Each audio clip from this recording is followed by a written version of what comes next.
welcome to another episode of Decide to Heal. I am your host, Alejandra Crisafulli, and we are here with this incredible woman, Michelle. Hi. Hello.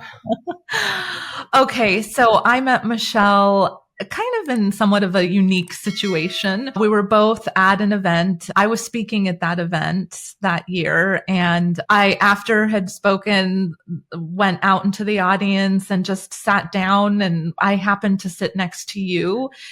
And I remember there was a very special moment between us, but I'd love for you to be able to tell it. Do you remember that moment?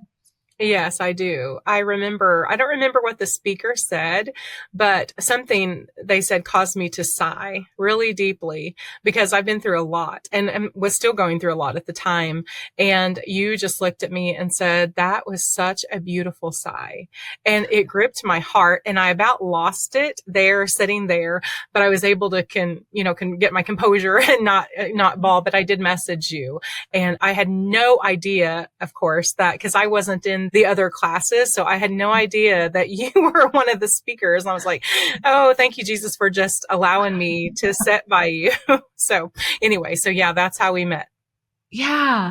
Oh, and the sigh was just like one of those like really juicy, like, oh, like you felt the release that was happening or the burden that had been carried up until the point of that sigh happening. So it was this beautiful, like, oh my goodness. And I just felt the need to share with you that was amazing. And then here we are now here we are a few years later. And, okay. So I'd love for the audience to just, those tuning in, get to hear what it is that you've been through recently, because listen, Michelle and I have been trying to have this episode, like, I want to say for months. It probably hasn't been that long, but it's been a long time. We've been trying to have this episode recorded, and every time something was coming up, I was sick or she was sick or the internet didn't work. I think the internet didn't work like 2 or 3 times. Yeah. And it just like kept being something we weren't having. And then I get this incredible message from you, Michelle. And yeah, would you share with those tuning in what happened? Because this is miraculous, y'all. Yes, it was wonderful. So, one of the things, of course, I've learned through both the coachings that I went through with you all was just to look inward. Like, it's not always outward. I know most of my life I looked outward. Like, it's always somebody else. And so when I had this super terrible heaviness around Christmas time. And I'd recently lost my mom in February, but I was her caregiver, and it's just been a hard time. She was my best friend, of course, and all of the things, but she was a wonderful person, but the care of her was so hard. Anyway, I had had some breakthroughs already, and I felt so, a lot freer around that. But around Christmas time, all this heaviness came back, and it was just so overwhelming. And I got in my prayer closet and was just asking God, please, you said that the Holy Spirit would go to you and help us when we don't have words. And so I was telling him, I don't have words. I don't know. But I kept on thinking, like, what would Jennifer say? What would Alejandra say? Like, what would they tell me to think and I just started thinking, it's not everybody else. Like, this is me. This is something to do with me. And, the little girl method that scared me to death when I first started, and it was just, but it really is just like having a talk with Jesus, just resting and thinking and all of that. And so just doing a lot of that, I realized that losing my mom, everything around Christmas centered around her. It was just huge for me. And to have that ripped away, it was almost like another, you feel like you've healed and then this other Band-Aid gets ripped off, the scab gets off or the other layer. And that's what I felt like. And I was able to realize that this heaviness I was feeling was because everything was built around mom, and it was gone. Everything was gone. Yeah. And so then I was able to step outside of that and have a talk with my husband, and we were able to think, we need our own we need our own things now because mom's gone. And we didn't do that. Like mom passed away in February, but I've been healing so much, even physically, like taking care of mom was so taxing on me. And anyway, all of the things. And that was I can't even tell you how wonderful that was to be able to realize it's not my husband. It's not anybody else. It's me. It's something that I've attached to this relationship with my mom, which was a beautiful relationship. But she's in heaven and she would not want me to be sad. She would not want me to be feeling all this heaviness. And what I had with her was beautiful.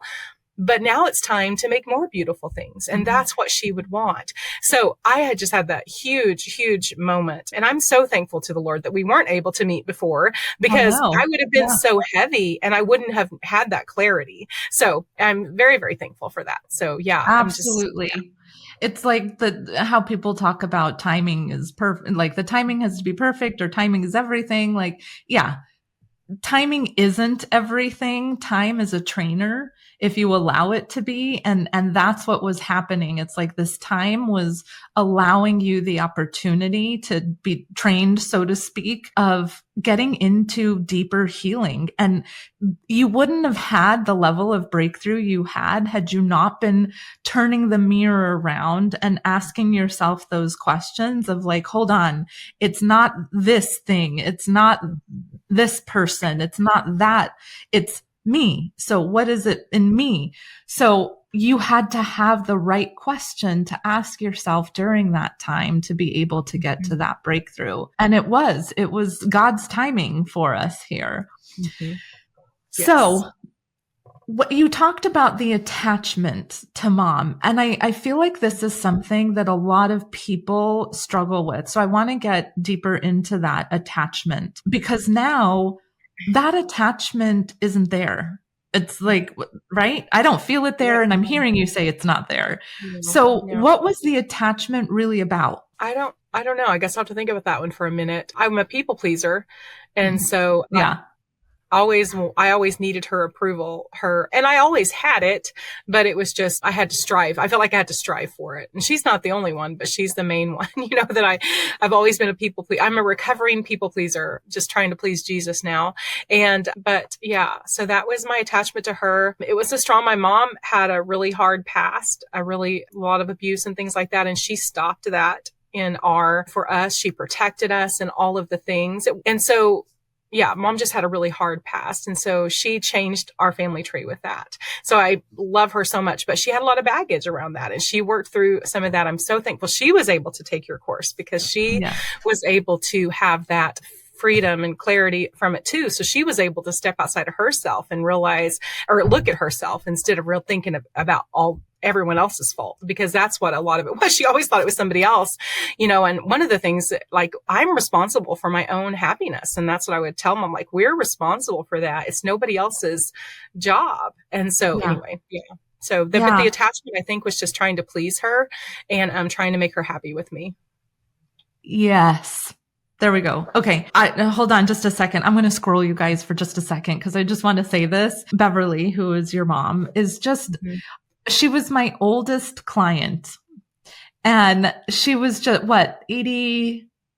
She was only 70, probably 71, 70 when she was 72 when she passed. But yeah, she was probably 71, I think, when she took your course. Okay. Yeah. 70, she was right. So 71. So it's never too late for healing. And I remember our initial conversation that we had. She was like, God still has me here for some reason. So I may as well have healing and enjoy the rest of my life. And it was like, yes, that's amazing. And she was able to do that and heal through a lot of her pains that she had carried and that got generationally passed down. So it's never too late. Do it for your children. Do it for your children. Yeah, exactly. To break the patterns because you have the capability of doing that. Yes. So, okay, coming back to this attachment part, you were identifying specifically what it is. And it's not the people pleaser. I mean, it's a little bit, but it's not quite that. Do you want to know what it is? Yeah. Okay. Cause you said it. So do you remember what it is you said? If you kind of go back to what you were talking about and the attachment to mom. Is it making her happy? Mm-hmm. Yeah. Now, that's a little bit of a people pleaser, so it's tied into it, Mm-hmm. but it's really about making her happy. And why was it important for you to make her happy? Oh, because I didn't want her to be mad at me. Like, I don't like I don't know. I wanted her to be happy, pleased with me, I guess. I don't know, happy. I didn't like the other side of that. Because, I mean, I get it, but tell me why. Because it's miserable when someone's mad at you and reacting like, reacting or whatever. But why was it miserable for you? It made me sad. It made me kind of a little bit, made my insides in knots. It made me, I don't know the words exactly, but scared or I don't know, I'm trying to think. Rejected, maybe? Yeah. You said maybe, but is that landing? Rejected? I don't know. I'd have to think about that one for a minute because I really felt pretty accepted by mom. But there were some times when, yeah, I did not feel like I was good enough. I didn't feel like anything I could do would be good enough to keep her happy. As much as I love her and as much as she really was a great mom. But Yeah.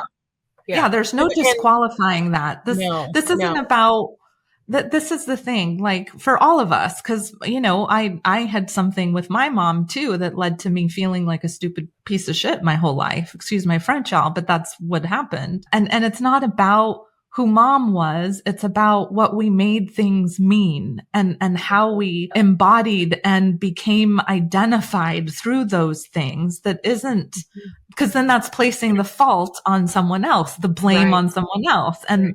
we're in 180 here where it's coming back to you and taking ownership of what you've created kind of thing. So yeah, doesn't disqualify what an amazing mom she was. This is more about what you made it mean. Yeah, I think it was the fear of her being mad at me and yeah, just the rejection that might come with that. So, yeah, and if let's take it out from mom for a second. If someone's mad at you and rejecting you, then what? I fear they might just cut me off or I might lose that relationship. And then what? Then I might be alone. I don't like to be alone. Yeah. You smiled kind of big when you said that.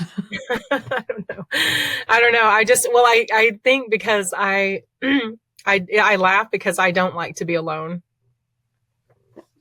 Yeah. I've never liked to be alone. I've never been alone. I got married when I was 17 and we had started having children right away. And, I don't know what it's like to be alone very much. So. And you have 10, right? You have 10 children. Yes. So you really are never alone. You created your whole life to never be alone. 10 children. How many grandchildren? 10. And counting, I'm sure. My grandchildren started when my kids stopped. So yeah. There you go. Yeah. And and I didn't purposely have a lot of children because that's the life I wanted. But yeah, I know I don't know what it's like to be alone. Yeah. Yeah. So what is it about this alone thing? What do you think it's about, the alone? Because that's something that's developed from a really young age. It's not like you all of a sudden decided like, hey, I don't like to be alone, right? Like so what do you think it's about? Where it stemmed from? My mom didn't like to be alone, probably just from learning her behavior of never being alone. We had to always stay busy. Mom was a runner. She taught us to be runners. I don't blame her. I don't mean that as a blame, but just kind of thinking why I might have those tendencies. I have learned, of course, through working through things that it's beautiful to be alone. It's not a bad thing, but, I do actually, I don't mind it. I don't mind it. Sorry, I'm getting tongue tied. I was thinking of buying groceries or something like that. Like I don't have a bunch of people with me anymore when I'm buying groceries and all the things. So I don't mind being alone like I used to. But yes, it was for sure. So I don't think it's as big of a thing as it used to be for me. I think I worked. Absolutely. Because you've had healing through it. Yes, for sure. This alone, and this goes for all of us, like these things that are developed throughout life and the things that we're most afraid of or the most ashamed of. In this case, it's a fear. There's usually something underneath it. There's like a layer to it, right? And finding the core root cause of something. So let me just say this, and then I'm going to come back to what we were just talking about around the alone. We had wanted to also talk about your business, And you Mm-hmm. were sharing before we started recording that there's always been this like block when it came to building your business. And you don't feel that block anymore because of this beautiful breakthrough that you've had with releasing mom basically and not having this attachment to her anymore. What we want to ensure now is that that block continues, or that now freedom that you're experiencing from that block continues, and you're not bringing it back into your business. And so here's the thing. Everything is connected. Mm-hmm. So what's showing up in your personal life is going to show up in your business. It's going to show up in money. It's going to show up in health. It's going to show up in time. It's all connected. And there's something really significant that we're tapping into here through your identifying this attachment that you've released. And there's some key things here. So part of what you do in your business is sales, right? Mm-hmm. Yes. Okay. And in the past, how have you approached building your business or the sales? Just sharing. Okay. And through that sharing, how did that go? Most of the time, pretty good when I actually do it. Okay. When you actually do it, but when you don't do it, obviously not good. But is there something else you would say about that? I avoid it for some reason, and I don't know why. Because when I look at when I do work my business, when I do the things I know I need to do, because my business has changed my life. It was an answer to my prayers. And so that's something that's so strange to me is, but yet when I think about always sharing, I do kind of think, not really. Like if I were to share with you, I would be happy to share and talk about all the things, but it just, I don't know why. So, cause it seems weird even telling you that because, Yeah. because I don't know why. That's silly. But it is silly, but it's there. And this Yeah. is the connection. Mm-hmm. So here's that connection. So the Okay. attachment piece is removed, that block's removed, but it's still like being able to walk through the avoidance, because that still might be the natural knee jerk reaction, even though the block is gone. That Yeah. knee jerk, it's so like ingrained in us, like that's why I say knee jerk. It's the first place we go to typically because we're so used to it. It's so normal. Okay. So do you want to know why? Yes, I do. Yes, And I please. always ask, I mean, it may sound like a silly question. Like, No, of course I want to thank know you. why. That's why we're here. But Yeah. there might be times where it's like, no, I really don't, because I'm Mm-hmm. comfortable where I'm at. So, Yeah. Yeah. Yes. okay. So do you want to know why? I do want to know why. I want to grow. I want to change. Awesome. Okay. So avoiding your business. Okay. Avoiding the sharing basically. Mm-hmm. Here's why. It connects back to the things we were just talking about. So Okay. I want you to be able to identify this rather than me telling you, so that you can have ownership over it, because Mm-hmm. people resist what they hear, but believe what they say. Okay. So if I tell you, you might resist it. But if you say Mm-hmm. it, you're going to have more ownership of it. Mm-hmm. What were the key things? There's like a few key points that we were identifying when you were sharing with me about mom. Mm-hmm. Okay. What were the key things? Do you remember those? Yes, the making her happy or that she's happy Uh-huh. with me, fear of rejection, Uh-huh. and not being alone. I don't know. Very They're good. Yep. okay. Exactly. So those pieces. Okay. Okay. Can you see a connection? Like if there were a connection between those three Mhm. things, making mom happy, fear of rejection, and alone, if there were a connection between those three things and why you avoid sharing, what would it be? I guess avoiding would keep me safe, like if I was trying to keep my mom happy. And so if I avoid sharing, then I don't have to worry about anyone rejecting me and I don't have to be alone. Yep. Okay. Do you want to write that down? Yes, thank you. Yeah.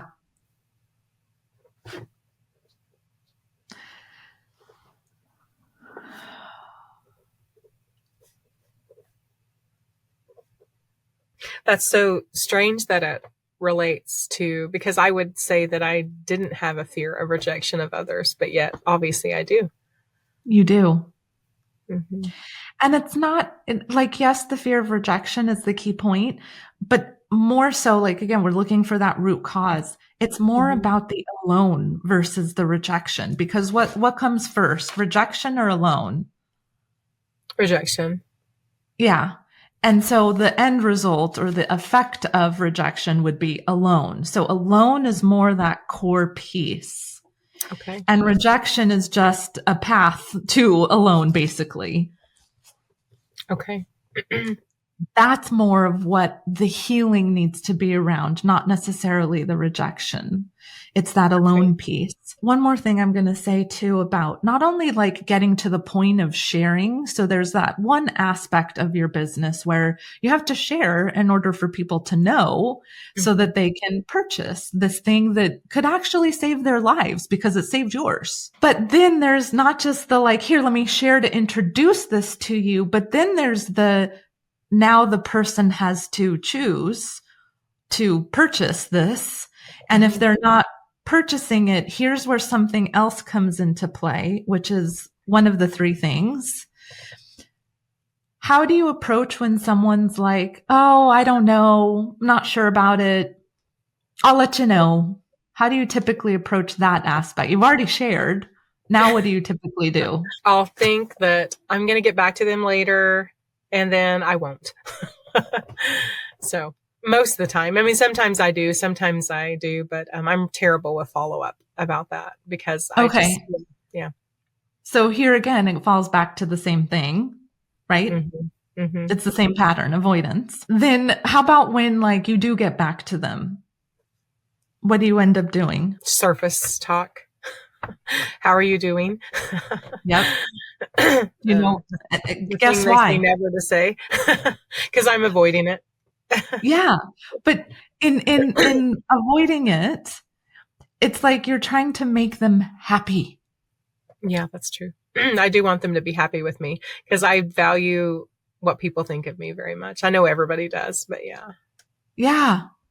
And even that connects to what we're talking about because if they don't value if they what they think of you is bad, Hmm. It's then it's the rejection. same Yeah. as like mom thinking that you're not pleasing her, she's not happy with you, then you're Hmm. bad kind of thing. Yeah. I see So that. it connects too. Yeah. Yeah. So they're almost like I can kind of picture you like if you're in the conversation, you're trying to make them happy and then it's about you versus them and Hmm. and this like cycle, this 360 cycle of let me try and make them happy so that I'm not rejected and then don't end up alone, Hmm. Yeah. or avoid it totally so that I'm it doesn't matter if I'm making them happy or not because I don't even have to deal with that, so then I don't have to feel rejected and then I won't be alone. Right. Right. Yeah. And then I can stay really busy and avoid all of that and not worry about it. Exactly. And have all of these like very valid excuses because you're super busy and just, Yes. and then like maybe complaining or blaming all Hmm. this stuff or things or people that you've been so busy with. And then money becomes an issue and it's Hmm. just a like downward spiral. So what's Yeah. coming up? Yeah. Tell me how this is landing and what's coming up. No, it makes sense. And I guess my other thing I would ask is, and so then the other part of that is not doing the work, like the follow up work and the back office work and the clerical type work. It's all the same. Like just that's lack of discipline, lack of all the things because I'm just protecting myself. Is that basically what all of that is? Okay. Yeah. I kind of had some clarity around that too, but I just thought I'm glad to hear it from you too. Yeah. Yeah. Not connecting it to mom, not connecting it to No. mom, but yeah. Yeah. Yeah. Exactly. That's it. This isn't like, oh, we have all these multiple things, that it's about. It's Hmm. actually usually just one core thing. And then again, it connects to all the different things that the circumstantial things. But Hmm. It's not like, oh, well, here it's this that's causing a problem. Here it's this that's causing a problem. Here it's that. No, it's usually the same problem for Right. multiple things. Yeah. Okay. And that's a good thing because then you're not having Yeah. to heal. Oh, I have to heal this thing and then I need to heal that thing and then I need to heal that thing. It's no, you just one thing. Well, and it kind of goes back to, I know one of my core belief or whatever is that it's always my fault and I'm never good enough. And so Mm-hmm. that kind of just goes right in hand with this because I want to keep that away. So as long as I don't do this, then I don't ever have to worry that I'm not good enough because I'm not doing anything. Yeah, you got it. Exactly. Very So good. it's Great just keeping connection me to nice and safe. yeah, all for the, and that's key to recognize, all for the purpose of safety. And is Hmm. that really what God has called you to do? No, No. no, For any of us, that is not what he is calling us to do. no. I don't know anywhere that it says, especially biblically, live life safe. Be safe all the time. But Yeah. yeah, that's that human part. That's the ego that how I talk about that edges God out. Hmm. Hmm. Yeah. Okay. So the core piece is alone. Hmm. Let's come back to that. I had asked you this before, but I don't know that we fully addressed it. So let's go deeper into the what is it about being alone? I don't know. That's okay. Take even if it's guessing at this point. Okay, okay. The only thing there's just a couple things coming up, and it's that alone is bad. Alone is not safe. I guess those are the two top things: is that Hmm. alone is bad, and alone is not safe.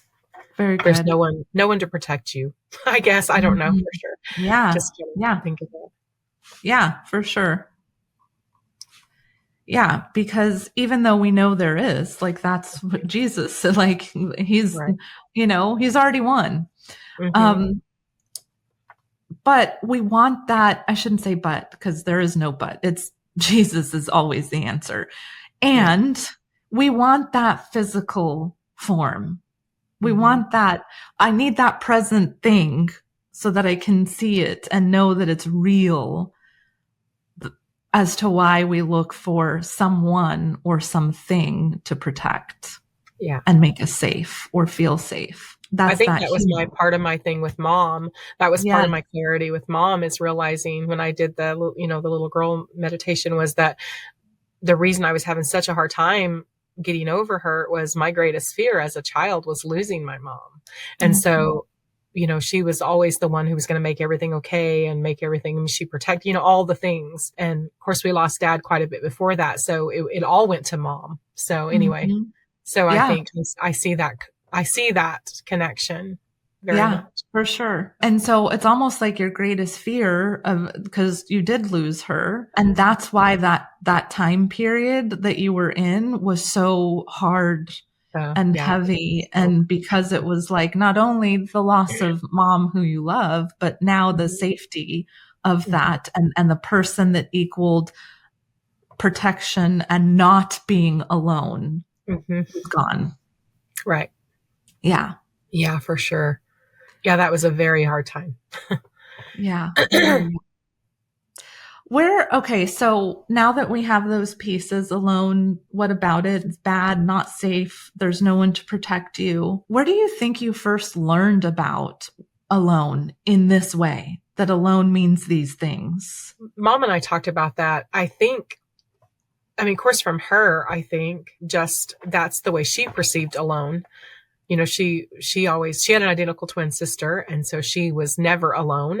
And then she got married young to dad. She was never alone. He was an overprotector, and so I think I learned it from her that was she didn't like to be alone, stay home or Yeah. whatever. So I think that I learned it from her that yeah, safety in numbers, so to speak, all of the things. So Okay. So you learned it from her. And at what age do you think you started to learn this? I think it was really young because I remember as I was talking to my husband about this and he thought this was so strange, but it was my reality. So as I remember as a little bitty girl going in and making sure my mom was still breathing, Yeah. just so I don't know. I thought everybody worried about their parent mom dying. I don't know. I mean, I checked on dad too, but I don't know what that connection was to mom. It was because I loved my dad dearly. He was a wonderful dad, but there was something about mom. I don't know. She was always maybe because she was more of the protector or more of she was outspoken. She was willing to fight for you, so to speak. She taught me, those things like you can stand strong. And so maybe I don't know, but yeah, very young, very young. I don't remember how young, but as far back as I can remember, checking on mom and worried about mom and all of the things. Mm. Yeah. And I mean, this just goes back to show and like this is that next layer of healing too. But what I was going to say is this just goes to show like how early on things set in and then get repeated throughout life and again show up in our adult lives. And there's many techniques and ways in which people work on dealing with these kinds of connections basically, or attachments, if you will. And I don't want to downplay any of them because, hey, they work and they have some sort of value to them. But in this kind of context of looking at it from a 180 perspective, it's really, and you know this, Michelle, because you've been through it. It's about getting to a place of ownership. That all healing leads to a place of ownership. So through the healing of this alone piece, and when I say ownership, what comes up for you? Well, one thing I was kind of thinking, it's always been my job to keep everybody safe. I mean, I learned it from mom. My job was to keep her safe. My job was so I guess the ownership part would mean,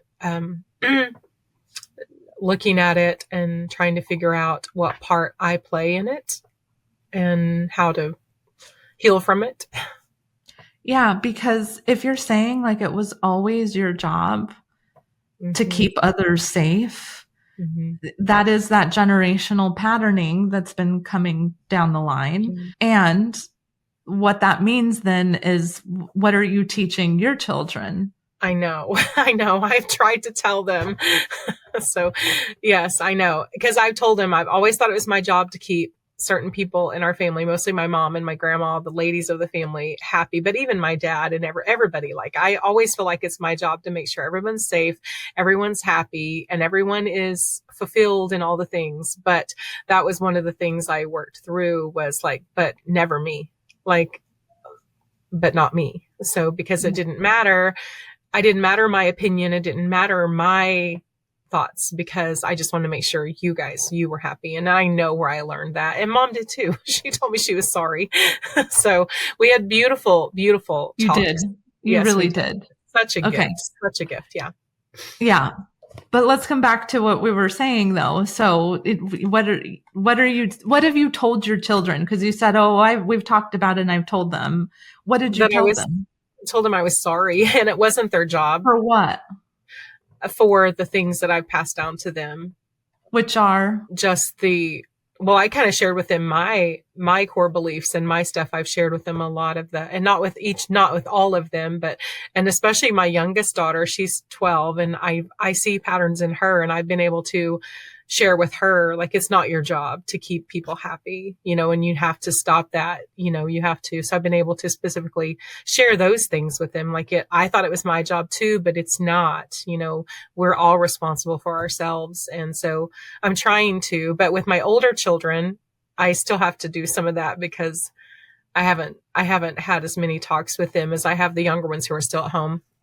Okay, very good. And a part of what Michelle's talking about when she says like core beliefs or, in the 180 method coaching, we talk about what are people's original illusions, which is basically your ego's identity.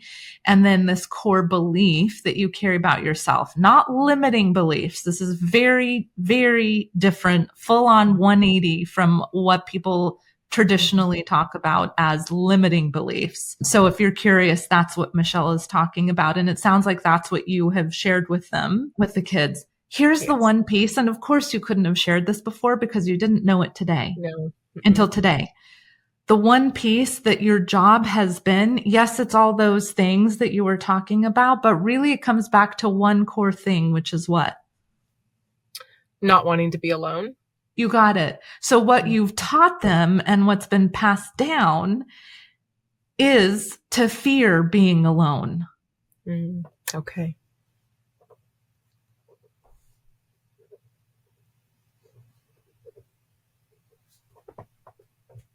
How Mm. does that land? Um, I can see that. It feels strange. It's not what I thought it would be. It's not the, but yeah. Why? I guess I thought maybe it would have more with the not being enough or always thinking it was your fault and things like that. I guess I kind of thought it would be, and I guess it all goes back to alone, your fear of the alone. Yeah, good. I'm glad you made that connection. It all come like it's the path down to alone Hmm. is the biggest piece. So Yeah. that's what you if you're choosing to take on that speaking truth conversation with them, that's the Hmm. piece that you want to take ownership of. And you can say I'm sorry, of course. If that's what you feel, you can say it. But Hmm. sometimes it's more of the acknowledgement versus the apology that's important. And Okay. it's just acknowledging this is what I learned and feared and have developed my life basically around this so that I'm not alone because I have been so afraid of that. And I'm acknowledging that I've taught you how to fear it too. Hmm. Whatever you choose to do with it is your choice because that's your path and your life. But I just wanted to acknowledge because I'm breaking that pattern right now Hmm. by having this conversation or by doing the continued healing around this alone piece. Right. Yeah. So, and if there's an I'm sorry, then great. But again, sometimes it's more of just the acknowledgement that's more powerful than I'm sorry, because how often do we hear I'm sorry from people? Right. A Hmm. lot. But the moment you acknowledge, that's totally different. It's like, oh, wait, Hmm. what? Really? Okay, thank you. Like I wasn't expecting that kind of thing. Yeah, I Yeah. say I'm sorry. I say I'm sorry all the time, whether it's my fault or not. My daughter, one of my daughter-in-laws gets on to me. Why are you sorry? I don't know. Sorry. Well, now you can't say you don't know because you do know. Yeah, yeah, I do know. I'll Why do you say I'm tell her that sorry? because I don't want him to be mad at me. I don't want him to reject me. Even I'm just got to protect all the bases, all the bases. Just got to make sure everybody is here. Yeah. Yeah. See, even that Mhm. comes back to the same things. Yeah. Yeah, Yeah. exactly. Crazy. It's crazy. So when I was talking about taking ownership of the alone, and that's really where all healing leads to is owning. It's not so much that role you took on or that you played, Michelle. It's more about owning that yes, in this fallen world, in the human side of yourself, you are alone. Mhm. And that doesn't have to dictate or mean anything. Like earlier, you were talking about how you've learned how it's good to be alone and you enjoy being alone. There's still that level of like ownership of, listen, I know this sounds ridiculous because we're not alone. And I'm saying like we're alone. We're not alone because we have God through our being and how he speaks to us and how he is with us always. But in this human side of us, because we're both human and being, I've talked a little bit about that throughout the podcast, but that human side that edges God out, yes, alone. And so almost like befriending that is another way of looking at owning it because what you fight against or what you resist will continue to persist. So through you doing these actions like not sharing or saying I'm sorry a lot or people pleasing or however it looks to make people happy so that they're not mad at you, is only fighting against you being alone. So when you get to a place of owning that you're alone, you don't need to do those actions anymore. It's like it just wipes it. I don't, I don't even feel that or feel the need to do it anymore. Hmm. What's coming up? How do you do that? Yeah, Yeah. great I mean, question. it sounds good. It sounds great. And I know it's there because I've already felt the release of so many things. Like it's Yeah. just like you're like this big onion and you just have layers after layers after layers. And Yeah. so, yeah. Yeah. So how do you do it? The healing formula. Yeah, that's what I figured. Mm-hmm. Mhm. Do you want to share what the healing formula is? Do you remember? I might say it wrong. Is it the surrendering? Mm-hmm. Yeah. Yeah. That's what I thought. Yeah. Yeah. It starts with surrendering. That leads to grieving. Hmm. That takes you into radical forgiveness, not ordinary. They're different. Yeah. That leads to genuine acceptance. And then the whole thing ends at ownership. So right now, you're back at the surrendering. You haven't surrendered yet. What I mean by that is that this alone piece means a lot more to you than it does to let go of it. It means a Hmm. lot more to hold on to it than it does to let it go. Right. What do you hear in that when I say that? Well, it's not going to be easy. Yeah. Yeah. It's a place of comfort. Like whatever our core thing is, even though we're seeing like through your sharing, thank you for this. Cause I hope that you're all seeing yourself in what Michelle's sharing and personalizing it for you and whatever your thing is. And maybe it is alone. Maybe it's rejection, whatever your core piece is. But it's like, it means more to us because it's almost like a need. I need that in order to be safe and protected. I need that in order to feel good, even though I know it's not creating good or doing good in my life, but and it's not like it's a conscious thing. It's not like you're walking around with like, oh No. yeah, I need this alone thing. No, it's not. This is all unconscious, subconscious, really. So yeah, you're back at that surrendering. And this is why I called the show Decide to Heal, Mhm. because you have to make that very powerful decision to get rid of the blankie of alone. Right. Yeah. Yeah. I never would have I would never would have connected alone to that. I just thought my busyness and all of the things, like I was never alone. And so I never would have, on my own, I don't think I would have connected those dots. Mm, very good. So where are you at with the decision? Oh, I definitely want to surrender it. I've surrendered so many other things. Like I know what's on the other side of that. So Yeah, yeah, I definitely you want to, yeah, work good. through that. Yeah. You want to, will you? Yes. Yes, I will. Yes, I will. Okay. How do you know? Because I know that I want to change and I don't want to stay the same. And I've also seen the beauty of the things that have happened before. And so I know I will because of that. I want That's right. this. So yeah, Okay. I want to Very heal. I good. want to be what God wants me to be. I want to be the Yeah. best that He wants me to Yeah. be. Very good. So let today be the moment that you surrender. And maybe you watching this are like, I don't know how to surrender. I don't know what Michelle has experienced or talked about. And that's where this 180 method really supports and helps when you're going through the coaching. You know, here we're just talking about the concepts of the 180. It's very different when you're going through it in a long-term application of healing through it. Yes. So Yeah. if you don't know how to surrender, then let's get on a call. Let's have a conversation around it so that you can walk through how do you surrender.